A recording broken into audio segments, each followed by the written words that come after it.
ya materinya bagus-bagus, apalagi Ustaz Sofyan Sauri, mantan teroris, ya bisa dibuat sebagai referensi untuk anak-anak kita ke depannya harus bagaimana.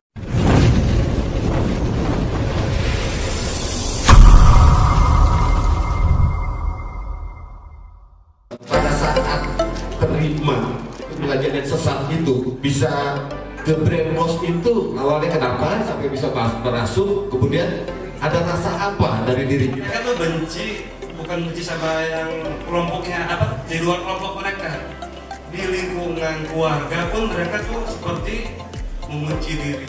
Pada kelompok radikal kita sudah tahu kejadian selama ini yang selalu terjadi di Indonesia ini adalah dari satu kelompok Wahabi ya, benar-benar menghabiskan gerakan mereka ini. Mengatakan kalau Ustaz mengenal aliran radikal itu ketika masih sekolah menengah atas ya, masih dalam mempelajari aliran radikal.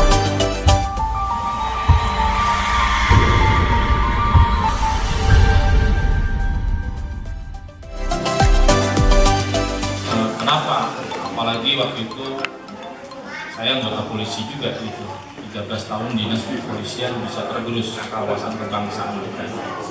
Jadi gini, ini juga nggak lepas dari tarbiyah ibu juga bang. Gitu. Kita ini kan tahu sendiri berangkat sekolah pasti bawa CR mana-mana. Ya. Itu Ustaz saya pak. Jadi banyak juga badan tangan kena celurit dan sebagainya. Jadi begini, ketika saya digudut, ini katanya masalahnya saya digudut bukan di ini. Jadi ketika itu saya banyak baca buku-buku majalah yang ada di Masjid Al-Jihad. Masjid kita kan namanya Al-Jihad. Saya nggak salahkan masjidnya tapi waktu itu cukup membuat saya sadar dari jalan pertempuran.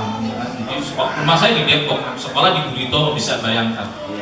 Jadi tiap hari saya berangkat jam 10 pagi, nongkrong di Pasar Rebo sampai jam 11 baru kita naik bis jus 40. Tahun terakhir saya pindah ke Papua menjelang lulusan. Jadi tiap hari kalau nggak bareng-bareng habis kita. Pernah saya terlambat ketinggalan, habis saya nggak joget di Pasar Rebo. Itu kan gara-gara terlambat. Makanya kalau kita berpisah dari jamaah, bisa dari teman-teman, habis kita. Itu sesuai dengan kata Rasulullah, jadi dua sama jamaah. Kekuatan Allah itu bersama satu. Nah singkat cerita, saya tobat nih bang. Tobat, saya baca banyak buku tentang materi-materi Ghazul Fikri. Ghazul Fikri itu perang pemikiran. Dan itulah yang kemudian membuat saya udahlah ngapain sih tahu tentang terus. Nah, singkat cerita saya dapat ustaz-ustaz itu.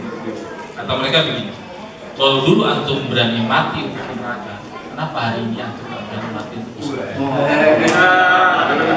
Lalu digudut bacok-bacokan sesuatu yang nggak jelas. Kenapa sekarang dulu nggak berani mati? Satu lagi kata-katanya yang buat saya termehek-mehek, mati sekarang dengan mati besok sama. Berjuang sakit, nggak berjuang juga sakit. Jihad yang berjihad mati, yang nggak berjihad juga mati. Kenapa lu nggak mau berjihad? Itu mulai masuk.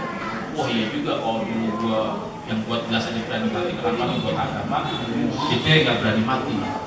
Satu sisi kalau yang Ustadz yang ngajarin kita benar sih nggak masalah. Tapi ketika kemudian diajak kepada hal-hal yang kemudian ya tadi itu sikap-sikap terorisme, radikalisme dan sebagainya. Dan pada waktu itu memang tahun-tahun 90 itu mereka sering menjadikan setiap ada kejadian-kejadian yang menimpa umat Islam, mereka justru memaksudkan mengeksploitasi kasus-kasus dan momentum tersebut untuk kemudian mencari dana, kemudian juga merekrut orang dan sebagainya.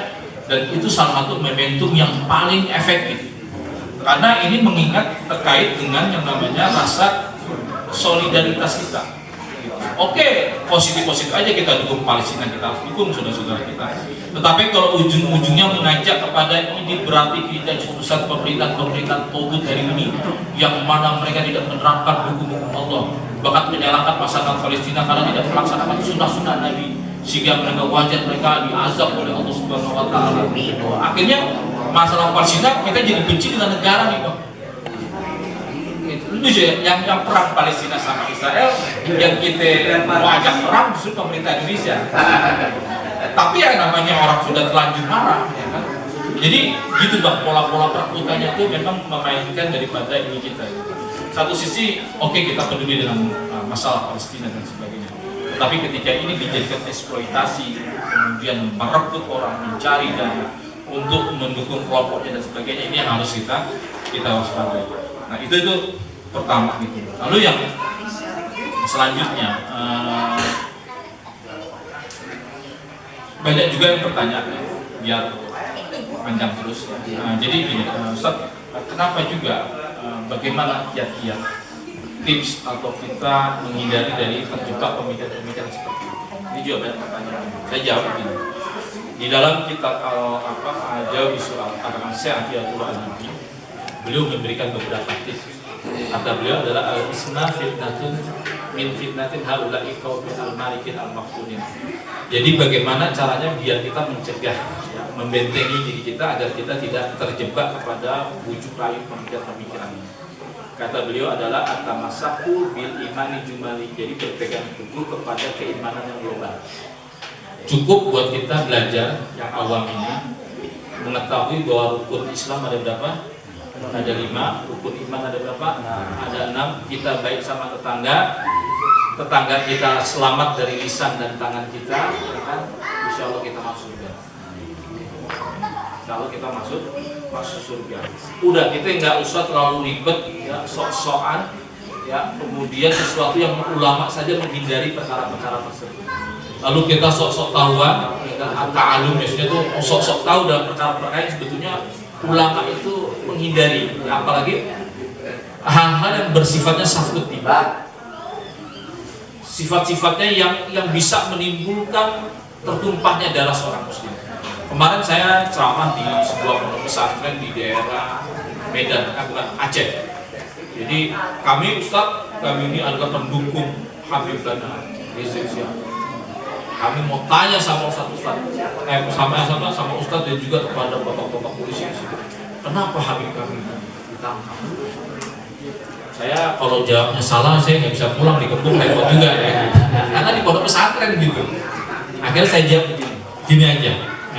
Pertama, jangan sampai kita ya hanya gara-gara perbedaan orientasi politik, beda pilihan kemudian menyebabkan kita saling membenci, ya, mengabaikan daripada ukhuwah Islamiyah itu sendiri. Itu satu. Yang kedua, lalu jangan sampai juga karena perbedaan tersebut lalu kita mudah menjek, ya, fasik-fasikkan, apalagi sampai pada mengkafirkan, apalagi sampai membuat fatwa bahwa yang nggak sependapat dengan saya maka bukan golongan saya, bukan golongan kaum muslimin. Masalahnya kelompok-kelompok seperti ini itu banyak menisbatkan diri mereka ini adalah kelompok Islam. Siapa saja yang menyelisih berarti menyelisih Islam. Barang siapa yang memerangi berarti memerangi Islam. Ini kan nggak lucu ya. Mereka sejak kapan Allah dan Rasulnya ada hadis-hadis secara khusus bahwa kelompok mereka ini adalah kelompok yang dipilih oleh Allah Subhanahu wa Ta'ala. Tidak. Nanti kadang orang banyak seperti itu. Maka saya bilang hati-hati. Jadi ada sebuah hadis saya bilang lisan ini nanti bertanya kepada Allah, protes kepada Allah, ya Allah kenapa lisan ini lebih disiksa, lebih besar, lebih dahsyat daripada anggota tubuh yang lain.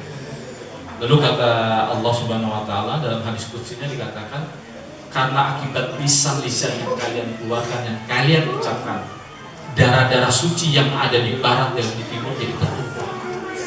Alat kelamin yang seharusnya terjaga kesuciannya itu juga jadi halal. Akibat apa? Akibat fatwa-fatwa atau kata-kata seorang yang mungkin kita anggap sebagai ulama.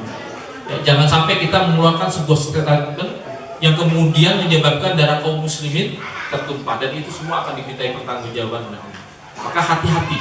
Nah, fenomena sekarang hari ini adalah banyak di kalangan adik-adik kita, anak muda, yang kemudian banyak berkata yang tidak sesuai dengan kapabilitasnya, tidak punya kompetensi, tidak punya kemampuan, tapi dia memaksakan dirinya untuk bisa menjawab dalam persoalan-persoalan yang lebih parah lagi, tidak sesuai kelakuannya. Ya, sama seperti itu ya. Nah, ini banyak ini di kalangan kita. Ya, makanya kemudian jangan sampai kita gegabah, kita perhatikan dulu riwayat orang ini pernah belajar di mana, sanadnya bersambung ke siapa, apakah ada hasil karyanya. Lalu kemudian kita juga lihat bagaimana kepada siapa dia belajar agama dan sebagainya. Nah, dari sinilah kemudian kita bisa melihat kualitas siapa yang berhak kita jadikan sebagai pembimbing kita, pembimbing rohani kita, menjadi mentor kita dan sebagainya. Jadi itu ya, pertama, jadi berpegang saja kepada keimanan yang global. Yang kedua adalah al-ma'rifatu fi usulid dalal, yaitu mengetahui daripada pokok-pokok kesesatan kelompok mereka. Kenapa bisa demikian? Banyak orang ini, ya, orang-orang soleh, saudara-saudara kita, teman-teman kita yang soleh-soleh, yang baik-baik, karena dia tidak memahami tentang keburukan, akhirnya dia malah jatuh, terjebur, meleset kepada paham-paham yang sesat. Ini kita kumpul di sini bukan cuma bertanya tentang kebaikan, tapi kita juga bertanya tentang keburukan. Bukan berarti kita mau jadi berbuat buruk, bukan. Tetapi setidaknya Anda punya daya imunitas dalam menolak pemikiran ini.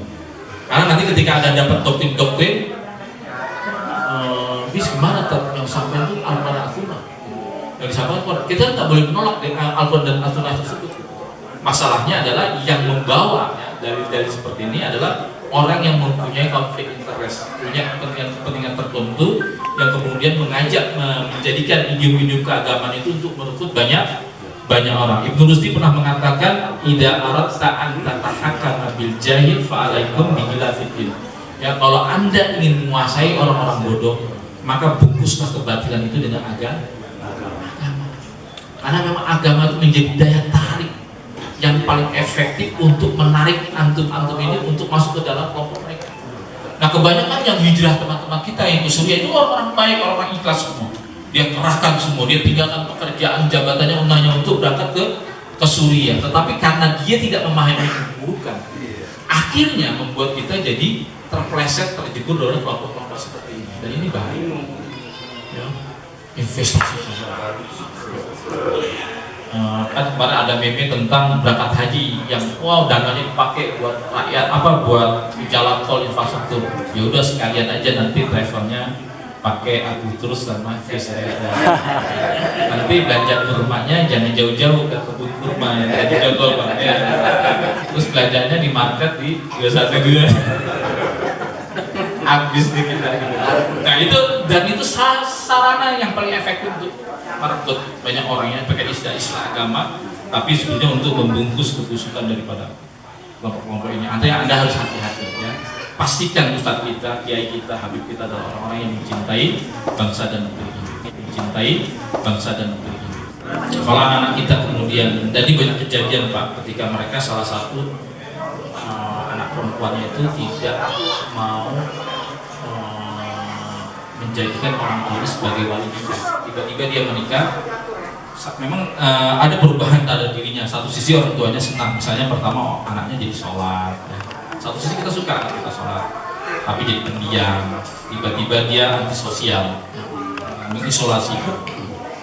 Ketika ditanya, kenapa sih kamu nggak bergaul dengan kawan lainnya dan sebagainya? Enggak, malas. Dia nggak mungkin nggak sefikroh dengan dia, tidak semangat dengan dia. Nah, kalau misalnya dia jadi prestasinya jadi menurun, orang jadi menjauhi dia dan dia juga menjauhi kawan-kawannya, dia selalu berdalih dengan mengatakan biasanya pakai hadis pada Islam ghariban, fasayaudu ghariban, pada Islam itu ketika muncul asing dan kelak akan menjadi asing sebagaimana pertama. Fatuba lil ghurba, maka beruntunglah orang-orang yang disebut asing.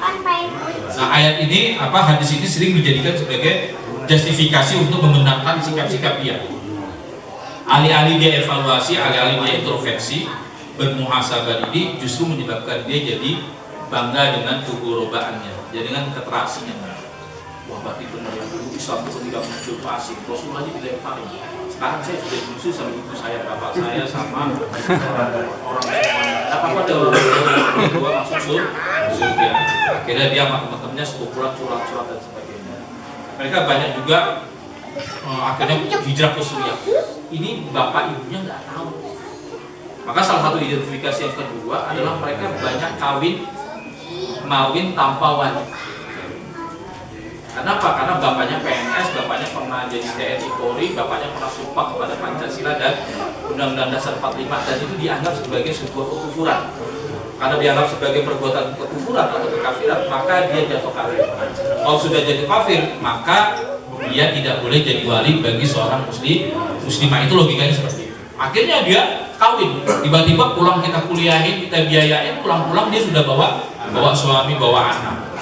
Gimana? Oh, kamu kawin nggak jadikan abi atau ayah sebagai wali? Kan bapak PNS, bapak TNI, bapak Polri, ini banyak yang kedua. Yang ketiga, mereka kebanyakan juga tidak sholat di masjid-masjid milik kaum muslimin karena dianggap ini sebagai masjid di roh. Kalau ada orang kayak begitu, anak kita, adik kita ngomong kebenaran, ngomong Islam, ngomong apa saja, tapi nggak pernah ke masjid. Tidak ke masjid bukan karena ada larangan pemerintah, karena ada corona lagi zona merah, jadi kita harus di dalam, bukan. Tetapi karena dia menganggap bahwa imamnya ini dari partai tertentu, imamnya ini musyrik, imamnya akidahnya nggak jelas. Ya, jadi kalau udah milih masjid itu sudah. Ini kejadian Pak, ketika ada polisi di Maluku Utara sama proposnya diginiin, umumkan. Lu kan, kamu kan yang kagak pernah sholat di depan masjid kamu, masjid Al-Barkah itu, dia diem aja. Ya kan? Padahal depan rumah kamu itu masjid, tapi kenapa kamu milih masjid di kelompok kamu, teman-teman kamu yang di sono? Soalnya kamu sholat di masjid situ lah, ngapain masjid jauh-jauh di sana? Nah, karena dia menganggap dia sikap mati gitu sama propos, dan propos itu ternyata jeli terhadap anggota polisi. Karena menganggap bahwa masjid itu nggak masjid sesuai sunnah. Dan ngapain juga sejak kapan kita punya pemikiran milih-milih masjid? Ya kan, masjidnya sesuai dengan sunnah, masjid ini tidak sesuai dengan sunnah. Masjid ini masjid yang benar Islamnya, yang itu nggak benar. Wah, itu masih ada tahlilan, masih ada bid'ah dan sebagainya. Yang kalau kayak ini udah deh, tanda-tanda kita antisipasi lah. Kalau Anda ketemu seperti ini, Anda bisa lakukan, ya, bisa nanti telepon, ya, catat nanti nomor saya, kita akan terapi bagaimana mengembalikan dia kepada pemahaman yang benar. Itu suami istri yang buruk. Kalau muka wajah istrinya udah hilang semua hancur, tapi kepala suaminya itu masih nyangkut di atas di gereja tersebut. Jadi dia sebelum melakukan itu, kalau kita jeli baca sosial media dia udah ada niat. Nggak cuma itu, orang tuanya bilang, saya berjanji nggak boleh. Baca dibaan, berjanji salawatan kayak gitu nggak boleh, alasannya bid'ah dan sebagainya. Anda bisa bayangkan sebelum mereka melakukan aksi itu jiwa-jiwa intoleransi itu sudah kita baca. Masuk kemudian Anda jangan coba-coba mengkaji hadis membuat akhir zaman tanpa ahlinya. Salah satu keluarga kita yang belum gereja bersama anak-anaknya, ya itu ada Rusunawa juga dihukum, kemudian kantor Poltabes Surabaya juga dihukum, dan 3 gereja yang ada di itu juga dihukum, dan dia ajak semua anak istrinya masih kecil umur 9 tahun. Iya, itu satu keluarga. Itu dia mengkaji yang namanya nubuat akhir zaman, tapi offset Pak. Dia katakan bahwa 2018 ini akan terjadi hari kiamat. Ya kan, kalau terjadi hari kiamat, nanti kiamat kita nggak dapat apa-apa, belum beramal apa-apa. Yuk kita, jadi ibarat dikarbit orang dilakukan aksi karena dia mau kiamat, pemahaman dia berarti kita ya sekarang aja udah kita main. Kejadian yang melakukan Brimob itu menginspirasi mereka untuk melakukan hal yang sama. Dia aja anak-anaknya juga berprestasi, pintar-pintar dan sebagainya, dan dia akhirnya jadi bom bunuh diri dan semua keluarga itu meninggal. Anda bisa bayangkan, ya terpacu kepada hadis Tufon, ya 2018 dia akan turun Tufon, tanda-tanda hari kiamat. Akhirnya dia mengupdate. Nah ini pemahaman seperti ini ya, yang kemudian ciri khas daripada masyarakat urban kita yang ingin mendadak soleh, ingin jadi orang baik, tapi salah cari guru. Ikhlas banget, ikhlas, jangan ditanya kalau bicara ikhlas banget. Siapa yang berani menjadi pembunuh diri kalau nggak ikhlas banget? Kan dia yakin banget dia masuk surga. Itulah yang kemudian dikatakan oleh Al-Quran, yang dikatakan qul hal nunabbiukum bil aktharina amala. Katakan ya Muhammad, tahukah kamu orang-orang yang paling sia-sia amalannya di kehidupan ini? Adalah ayat sayyukum fil hayati dunia wa hum yasabuna annahu yusinu sunnah. Tapi dia menyangkanya telah berbuat sebaik-baiknya amal. Jadi orang yang doror, tertipu, dan juga ujub, sombong, ujub, dan tertipu. Makanya ayat ini disandingkan dengan ayat amilatun nasibah taslan naran hamiyah kata Ibnu Katsir. Jadi bersusah-susah di dunia tapi masuk neraka. Dan itu selalu disandingkan dengan kelompok-kelompok Khawarij tadi. Kelompok-kelompok Harurah yang kemudian membunuh Utsman dan membunuh Ali bin Abi Thalib, kelompok yang baru hijrah, baru masuk Islam, yang nggak tahu jasa besarnya Utsman dan Ali terhadap Islam ini. Ya debat, ya dan sebagainya. Dan ini muncul, ya. Generasi-generasi ini anak cucunya hidup lagi. Ini kita harus waspadai, ya. Jangan sampai Anda cinta kepada Nabi Anda, cinta kepada Allah dan Rasulnya, lalu Anda dimanfaatkan oleh orang-orang yang punya kepentingan politik dan lain sebagainya. Jangan sampai seperti itu. Keluarga PKI atau PKI jadi polisi. Saya jawab, oh tidak setuju, karena PKI itu tidak bertuhan dan itu tidak sesuai dengan Pancasila sila pertama, ketuhanan yang Maha Esa. Oke, ya manggut-manggut intel tersebut. Yang kedua, kamu setuju nggak dengan adanya negara Islam? Ini yang berat sih. Karena di kepala saya itu negara Islam aja itu saya. Ini kalau saya jawab setuju, ntar saya nggak lulus. Kalau saya jawab setuju, nggak setuju nanti. Kalau saya bilang setuju, ntar saya nggak lulus. Kalau saya jawab setuju, iya. Akhirnya saya istighfar, ya Allah gimana? Akhirnya saya bilang gini, saya setuju. Loh kenapa? Karena negara kita adalah banyak heterogen, plural, banyak agama yang lain. Jadi tidak hanya Islam saja. Tapi saya takut istighfar. Saya takut jatuh murtad gitu. Jadi karena Khawarij itu begini, kata mereka, bi anahum yukafiruna bidan bi. Mereka mengkafirkan karena sebuah dosa, wa ya'taqiduna dzatan ma la ya'taqidan bi. Meyakini sebuah dosa yang sebetulnya bukan dosa. Jadi Pancasila itu dianggap kekufuran, padahal Pancasila itu merupakan ruh daripada Islam itu sendiri. Karena di penjara, saya mikir, oh iya juga salah sih. Jadi waktu itu saya beristighfar. Terus kemudian saya ditanya lagi, kamu kan pernah nyantri di Jawa Timur. Jadi dari sekolah Budut saya langsung nyantri ke Jawa Timur. Jadi masih ada NU-NU-nya gitu. Makanya kemudian saya bisa diterima tuh karena memang saya lulusan Peloso, pernah ke Lirboyo juga gitu dari sekolah Budut. Karena udah taubat waktu itu. Jadi yang lain pada lulusan saya udah di pesantren. Jadi udah militan lah gitu. Sampai kemudian saya bilang begini tentang masalah tokoh apa yang kamu kagumi. Saya jawabnya loh. Pertama tokoh yang saya kagumi adalah Nabi Muhammad SAW. Kedua adalah Haji Muhammad Soeharto. Jadi dia makin salut kan. Akhirnya saya tulis padahal bohong. Karena itu radikal-radikalnya. Gitu. Tapi waktu itu kebetulan kelompok kami, saya di sekolah di Budut itu udah masuk gerakan Islam tapi masih Ikhwanul Muslimin, Bang. Jadi kalau Ikhwanul Muslimin itu belum resisten lah, belum anti Tauhid, PNS ini masih belum. Walaupun ada beberapa ustadz saya bilang ngapain sih masuk polisi? Dia bilang begitu. Tapi mereka sudah sampai mengharapkan PNS, polisi dan tentara. Cuma mereka menyayangkan kalau bisa cari pekerjaan yang lain, jangan polisi. Tapi karena saya mungkin orang tua ya udah akhirnya saya masuk polisi. Jadi belum terlalu parah. Sampai parah-parahnya itu ya sudah bergabung dengan kelompok-kelompok Wahabi. Ya kelompok-kelompok Wahabi itu yang akhirnya saya jadi error lah. Dikit-dikit haram, dikit-dikit pindah-pindahin dan lain sebagainya. Nah inilah Bu, waktu itu saya bisa lolos dari litsus tersebut dan saya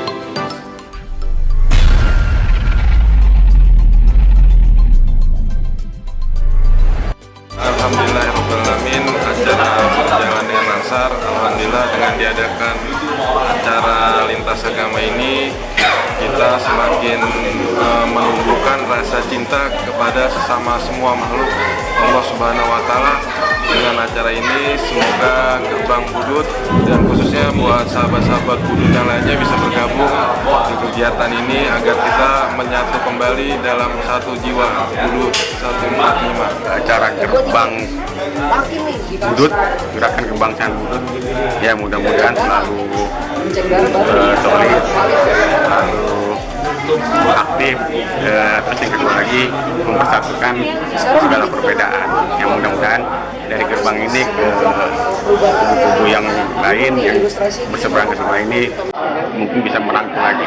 Saya Muhtar Buana, kebetulan yang paling tua di komunitas gerbang Budut, dan kebetulan juga rumah kami menjadi tempat pertemuan ini. Adapun maksud dari pertemuan ini hanya untuk mendapatkan pencerahan-pencerahan bagaimana kita sesama umat harus saling toleransi, dengan jauh dari kebencian, menjalin silaturahmi yang bukan hanya sekedar jargon gitu.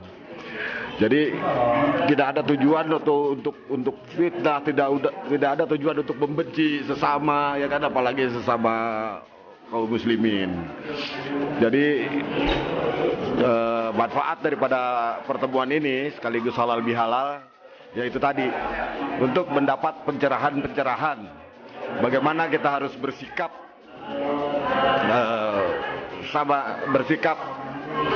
sahabat cinta, sahabat kasih dengan sesama. Nama asli Warudin Mahani Arhab, panggilannya Bayo Arhab, angkatan 94, jurusan bisnya 52, sekarang udah nggak aktif lagi.